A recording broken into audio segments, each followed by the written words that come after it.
how to transfer hosting your domain to GoDaddy. Okay, so let's get started. First of all, you have to head over to your Stinger, and then you have to log into Stinger here. You can log in using your Google account, Facebook account, GitHub, or your email address. Just log into Stinger, and after logging into Hostinger, just head over to GoDaddy and just log into the site. You will see your domains option, or just go to your settings option on your GoDaddy. So let's go to web hosting options from here. Also, you can just go back, tap onto this option. As you can see, this you are sign in. Tap onto my products or account settings. Tap onto account settings, and here you can see this domain defaults option, search up, and here you have to go to hostinger, and there you can see you have to tap on to get a new domain this site, and you can see this add profile options. Here you have to tap onto this option. So you can choose a domain that you wish to add. So let's choose a domain from here. Let's say that I want to add a domain like from here. So you can also search for it. So for example, I'm gonna tap on the Spencer. Let's search for it. So let's say I want to add this domain here.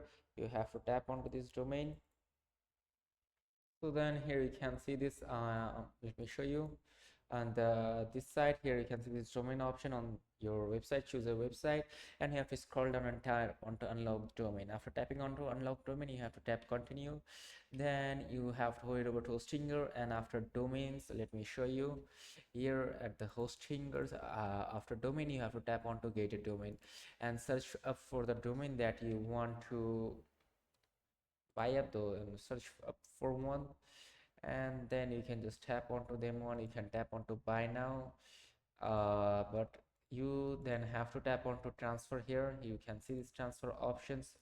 Under it, here you can check out these transfer options. You have to buy the domain that you want to transfer from here. You have to enter the domain name, then you have to tap on to transfer. But before that, you should tap on to get a new domain from here. You have to get a new domain from here. You have to purchase it up. For example, this one, you have to purchase it up and paste it to this transfer site, and then you have to tap on to transfer. Then you have to tap on the get domain, and after getting the domain, you have to transfer up it to the domains here, GoDaddy, and here you can see the authorization code. You have to copy it to clipboard to confirm. Okay, so let me show you again. Tap on the unlock domains, then go to here, and then follow these steps. So that's how you can do it. So if this video is helpful, do not forget to like and subscribe to this channel. Till then, take care, goodbye.